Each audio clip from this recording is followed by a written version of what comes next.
नमस्कार। आकाशवाणी जयपुर अजमेर से प्रस्तुत है प्रादेशिक समाचार।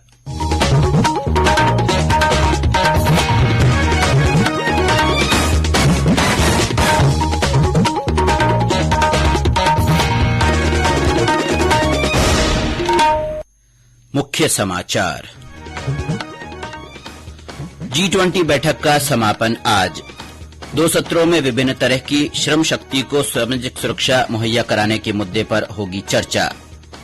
रिजर्व बैंक ने कहा कि वित्तीय स्थिरता बनाए रखने के लिए बैंकिंग क्षेत्र और निजी बैंकों पर नजर बनाए हुए हैं। लोकसभा अध्यक्ष ओम बिरला आज कोटा में कई विकास कार्यों का करेंगे शिलान्यास। और विश्व कैंसर दिवस आज। देश भर में कई जागरूकता कार्यक्रमों का आयोजन।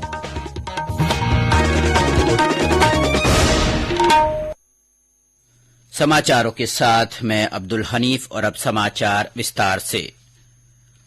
जोधपुर में चल रही G20 रोजगार कार्य समूह की बैठक का आज तीसरा और आखिरी दिन है। आज बैठक में 3 सत्र होंगे।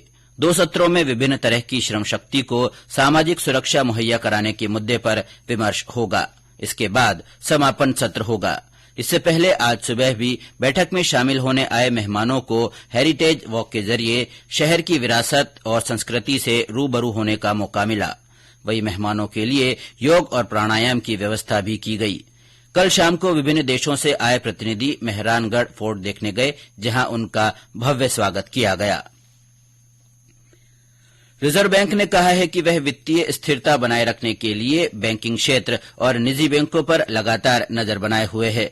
रिजर्व बैंक का यह बयान एक कारोबारी समूह और बैंकों के बीच लेन देन के संबंध में मीडिया में व्यक्त की जा रही चिंताओं के बीच आया है। रिजर्व बैंक ने कहा कि मौजूदा आकलन के अनुसार बैंकिंग क्षेत्र लचीला और सशक्त बना हुआ है। बैंक ने कहा कि पर्याप्त पूंजी, परिसंपत्ति की गुणवत्ता और नकदी उपलब्धता और लाभ की स्थिति के मानदंडों पर बैंकिंग क्षेत्र अच्छी स्थिति में है।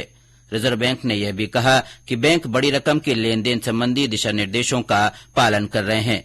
सभी बैंकों को 5 करोड़ रुपए या इससे अधिक के लेन देन की जानकारी रिजर्व बैंक को देनी होती है। रिजर्व बैंक ने कहा कि वह बैंकिंग क्षेत्र की स्थिरता को लेकर चौकस बना हुआ है। राष्ट्रपति द्रौपदी मुर्मू ने कहा है कि केंद्रीय बजट 2023-24 का उद्देश्य नागरिकों, विशेषकर युवाओं के लिए विकास के अवसर पैदा करना और कई अन्य राष्ट्रीय उद्देश्य प्राप्त करना है। उन्होंने कहा कि भारतीय राजस्व सेवा सीमा शुल्क अधिकारी आर्थिक सीमाओं के संरक्षक हैं। श्री मुर्मू ने कहा कि करदाताओं का एक रुपया देश के विकास और लोगों के कल्याण के लिए उपयोग किया जाए। उन्होंने यह बात कल राष्ट्रपति भवन में विभिन्न परिवीक्षाधीन लेखा सेवा अधिकारियों से मुलाकात के दौरान कही। राष्ट्रपति ने अधिकारियों को पारदर्शिता और उत्तरदायित्व के साथ कुशल सेवा वितरण के लिए सूचना और संचार प्रौद्योगिकी का उपयोग करने को कहा। केंद्र सरकार ने स्पष्ट किया है कि वह महात्मा गांधी राष्ट्रीय ग्रामीण रोजगार गारंटी कानून मनरेगा के समुचित कार्यान्वयन के लिए वेतन और सामग्री का भुगतान जारी करने के लिए वचनबद्ध है। केंद्रीय बजट 2023-24 में मनरेगा के बजट में कटौती पर स्पष्टीकरण देते हुए ग्रामीण विकास मंत्रालय ने कहा कि मनरेगा के लिए अतिरिक्त राशि की आवश्यकता होने पर वित्त मंत्रालय से राशि उपलब्ध कराने का अनुरोध किया जाएगा। मंत्रालय ने यह भी कहा कि मनरेगा के मद में राज्यों को दी गई राशि बजट अनुमान स्तर से कहीं अधिक है। मंत्रालय के अनुसार चालू वित्त वर्ष में भी बजट अनुमान केवल 73,000 करोड़ रुपए था, जिसे बढ़ाकर 89,000 करोड़ रुपए से अधिक कर दिया गया है। इसलिए पहले जारी की गई राशि का अगले वर्ष अपेक्षित राशि पर कोई प्रभाव नहीं पड़ेगा। चित्तौड़गढ़ सांसद सीपी जोशी ने रेल बजट का स्वागत करते हुए कहा है कि रेलवे को दी गई बजट राशि से रेलवे के विकास को गति मिलेगी। श्री जोशी ने चित्तौड़गढ़ के संदर्भ में बताया कि चित्तौड़गढ़ जिले को रेलवे बजट में वित्त मंत्री निर्मला सीतारमण ने महत्वपूर्ण सौगात दी है, जिसमें नीमच बड़ी सादड़ी रेल लाइन के लिए 474 करोड़ रुपए का प्रावधान किया गया है। नदी क्रूज गंगा विलास बांग्लादेश पहुंच गया है। यह क्रूज वाराणसी से डिब्रूगढ़ की 3,200 किलोमीटर की यात्रा पर है। प्रधानमंत्री नरेंद्र मोदी ने 13 जनवरी को इसे वाराणसी से हरी झंडी दिखाकर रवाना किया था। क्रूज गंगा विलास कल मोगला पहुंचेगा। ये समाचार आकाशवाणी जयपुर अजमेर से प्रसारित किए जा रहे हैं। लोकसभा अध्यक्ष ओम बिरला से आज आज से कोटा के 2 दिन के दौरे पर रहेंगे।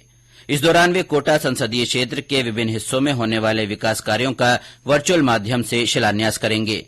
कोटा से हमारे संवाददाता ने बताया कि श्री बिरला 2 दिनों तक विभिन्न विकास कार्यों में शिरकत करेंगे।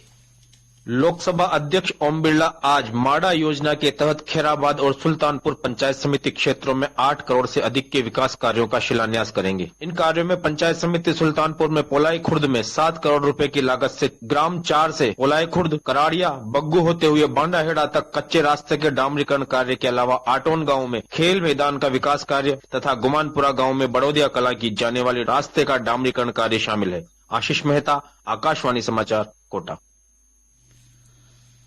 मुख्य सचिव उषा शर्मा ने कहा है कि पोषक अनाज अच्छी सेहत में महत्वपूर्ण भूमिका निभाते हैं, इसलिए हमारी रोजमर्रा की जिंदगी में इन्हें शामिल करना चाहिए।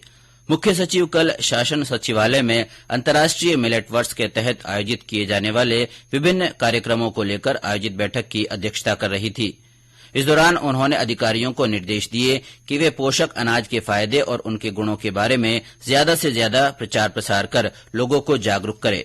श्रीमती शर्मा ने बताया कि राज्य में मिलेट्स को लोकप्रिय बनाने के लिए मिलेट्स पोषण महत्व पर राज्य स्तरीय सेमिनार और एग्रो प्रोसेसिंग पर कॉन्क्लेव आयोजित किया जाएगा, जिसमें मिलेट्स उत्पादक, कृषि व्यवसायी, स्टार्टअप, स्वयंसेवी संस्थाएं, कृषि वैज्ञानिक तथा अधिकारी संवाद कर ठोस रणनीति तैयार करेंगे। इसके अलावा जिला स्तर पर सेमिनार और ग्राम पंचायत स्तर पर ग्राम सभाओं का आयोजन कर स्कूलों में व्याख्यान भी आयोजित किए जाएंगे। आकाशवाणी समाचार जयपुर ने अपने श्रोताओं में मोटा अनाज के प्रति जागरूकता के लिए संदेश श्रृंखला शुरू की है। इसमें श्रोता संदेश भेजकर बता सकते हैं कि वे अपने भोजन में मोटा अनाज किस तरह काम में लेते हैं। आज सुनिए बाड़मेर से हमारे श्रोता का ये संदेश।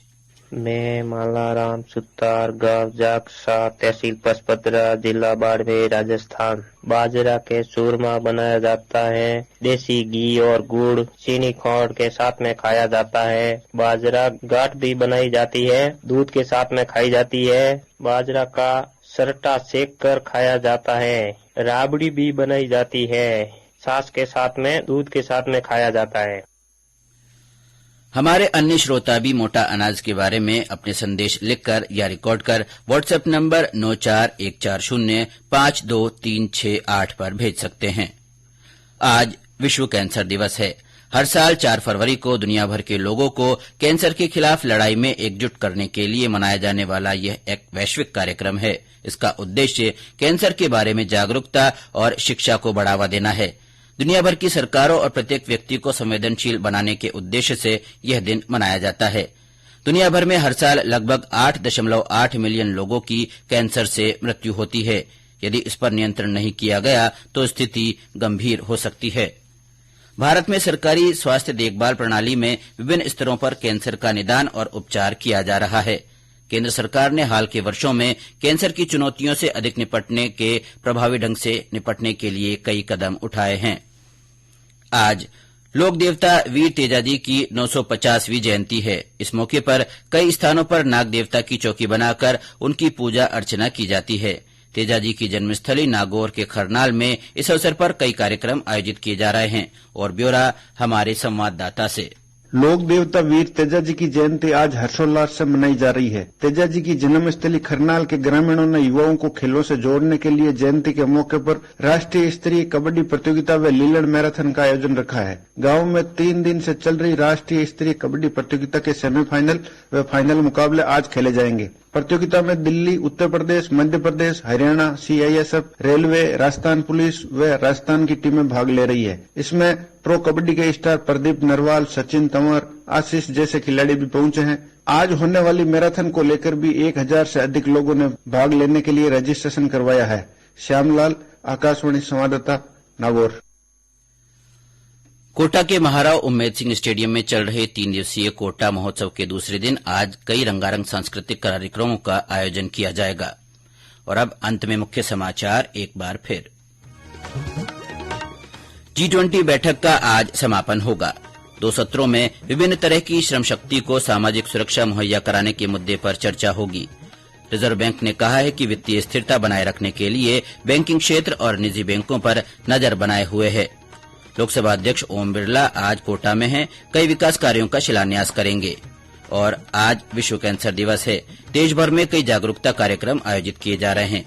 इसी के साथ प्रादेशिक समाचार बुलेटिन समाप्त हुआ। नमस्कार।